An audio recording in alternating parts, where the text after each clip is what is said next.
The new Mega Evolution set seems to be getting a delay for certain regions, though this actually isn't bad news at all. Though before we get into this video, I'm actually gifting a subscriber this awesome Marill illustration rare from Paldea Evolved. Now, if I reply to your comment with this Togepi emoji, then congratulations, this card is coming your way. And hey, if you are a first-time viewer, welcome to the channel. My name's Phil and I cover topics relating to Pokemon's TCG. Definitely feel free to subscribe. But Pokemon have actually officially announced that there is a delay for the new Mega Evolution set, and obviously initial reactions online have people getting pretty salty at the news. Though truthfully, I don't think this is anywhere near as bad as people make it out to be. Though before we get into my thoughts and what I think about what's going on, I want to actually go over what's happening to get everyone up to speed. Alright, so let's get everyone up to speed of what's happening so there's no kind of, oh wait, oh man, Mega Evolutions is delayed, this is a huge problem, because I kind of will go through it a little bit in this video, but I don't think this is as big of an issue as a lot of people are making it out to be, which I will explain in just a second. And trust me, when I'm giving you this news, it's like a lucky oracle, you know what I mean? I'm in my singlet, you know what I'm saying? This is good news coming your way. But here is the important notice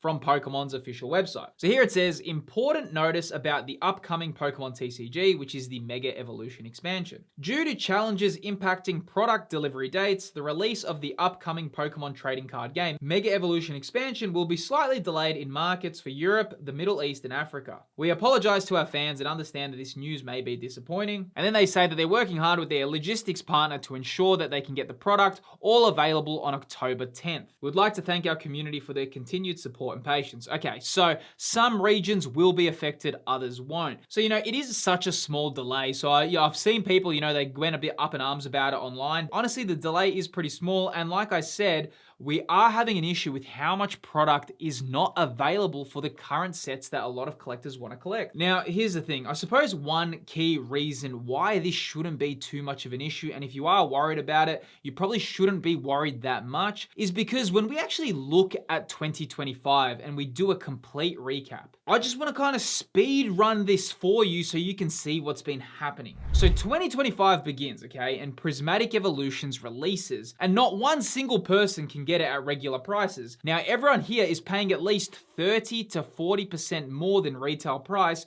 for their Pokemon products. Now, that's 30 to 40% minimum. A lot of people are paying double retail price to get Prismatic Evolutions. And then Pokemon releases a social media statement that's saying, hey, don't worry, we know that there's not enough product, but don't worry, more is coming on the way. Now, before we get any plentiful Prismatic Evolutions restocks, we get hit with Journey Together, and that also gets sold out straight away. And even though a lot of people now in retrospect think it's a mid-tier set, people in March weren't thinking that at all, and a lot of people were still trying to get Journey Together while they couldn't even get Prismatic Evolutions. Mind you, collectors are still struggling to get Surging Sparks as well. Now, all of this is just stockpiled one on top of another.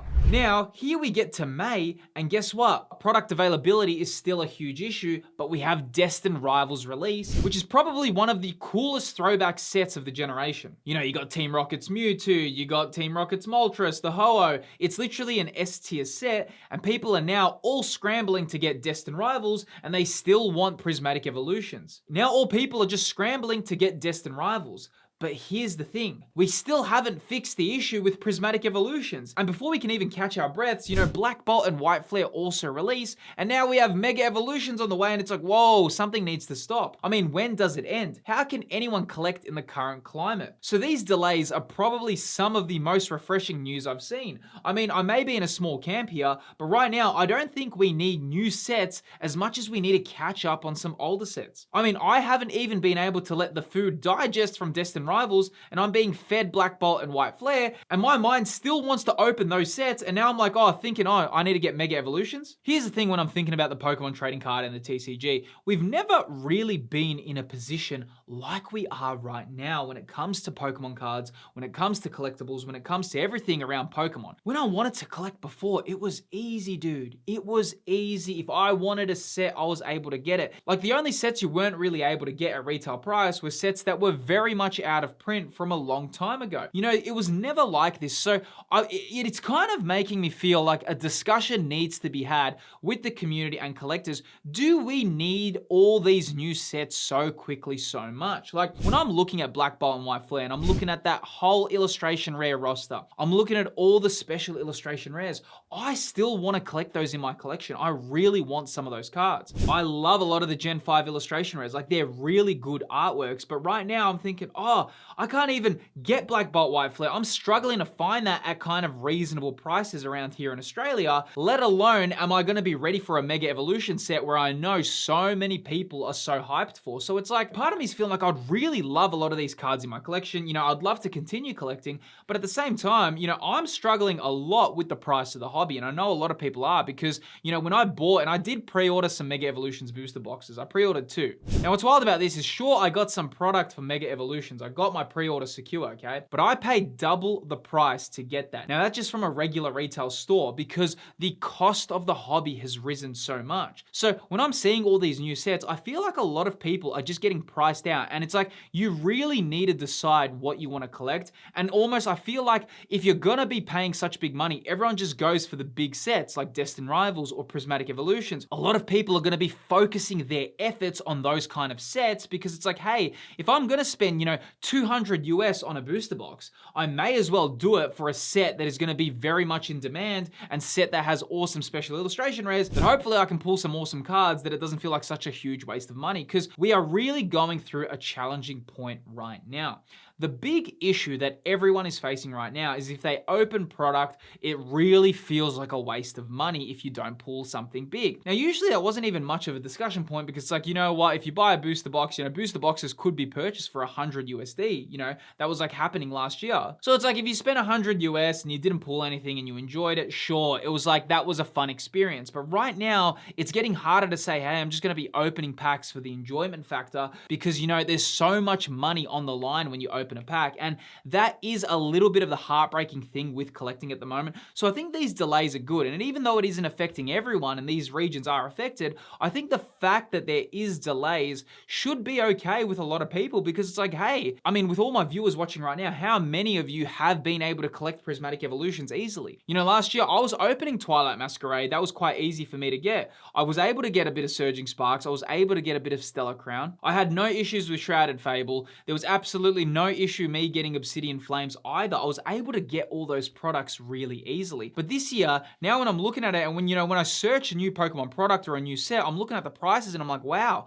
that's going to be really expensive to open. And I honestly wouldn't mind if they delayed releases. Like, honestly, with 2025, how it's gone, we could probably not have any new releases for the remainder of 2025 and just focus on getting more Prismatic Evolutions out, getting more Destined Rivals, and getting more Black Bolt White Flare. I think a lot of people would actually love that. I know for myself, I'm still trying to catch up with all these sets. I actually feel I haven't even made any connection with Black Bolt and White Flare as a set because, it was just like Destined Rivals was just making so much noise at that point. It released, you know, a few months after it. And then of course, you know, Mega Evolutions is coming out and everyone's so focused on that I feel like I, as a collector, haven't even appreciated that set. And now I really want to, you know, open a few packs of that. I want to experience the set. But at the same time, I'm thinking, wow, it's getting really wild to keep up with this hobby. So as much as these changes are happening, I do think, you know, delays are going to be more normal. And if they do happen, it shouldn't be a thing where we get mad. In fact, we should say, you know what, delay it further. Delay it all the way till early 2026 for all we care, because we still want to get 2025 product. From what I saw for Black Bolt White Flare, they're sitting at around 85 to 80 USD on TCG Player for an ETB. Now that is okay pricing. It's not crazy expensive like what we've seen. But of course, we all know that, you know, if you were collecting before, ETBs were usually $60, $70 a pop. So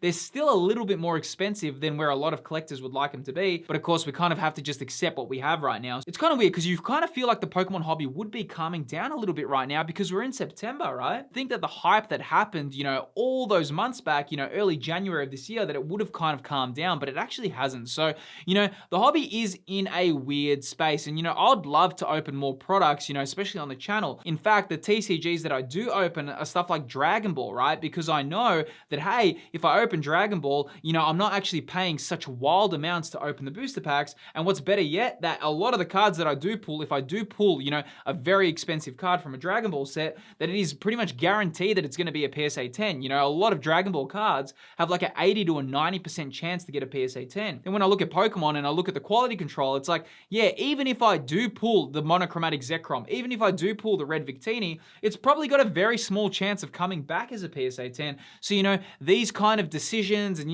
the debate that's happening right now is quite big for the hobby. And I'm really hoping that, delays and having a bit more spaces throughout sets, is that something that needs to be implemented when we have such a high volume of demand? Because you got to remember as well, we're not just experiencing regular demand anymore, because a lot of people now collect sealed product and they try to hold on to it. So, maybe 2-3 years ago, people would buy 1 or 2 or 3 booster boxes. That's all tripled, right? You got people that buy like 3-4 cases. So we're really shifting in what we like to collect, and collectors' preferences have changed. So I'm really hoping that these shifts and these changes do take place. I think there's a few questions coming about in terms of the hobby and the insane prices. And a question that comes up right now is, how do I make sure that I avoid mistakes when collecting Pokemon cards? And I'll reveal the 5 best lessons I've learned in this video here. Within this video on screen, I go over the complicated world of Pokemon collecting and teach those lessons there. If you enjoyed this video, then click the video that's appearing on screen, and I'll see you on the next video.